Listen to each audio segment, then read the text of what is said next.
In this video, I'm going to show you how to replace the printheads in your Canon Pixma G5020 printer. So there is a proper method to do it.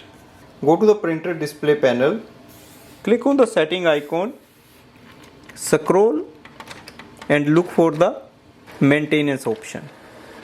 Press OK, scroll ahead, select the start replacement button and press OK. Now open the cover. That is the cover we have.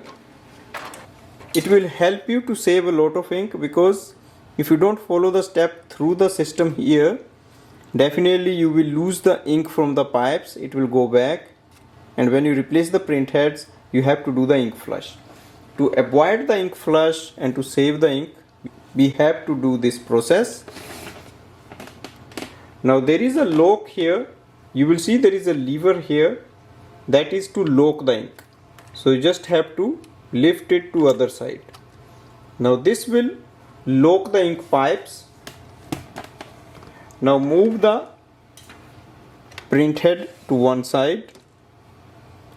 Lift it from this lock like this. The ink will not move back. So that's a good thing. Remove both printheads one by one.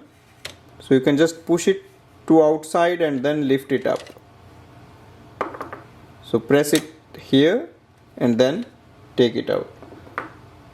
Take the new printheads, place them like this, let it settle itself,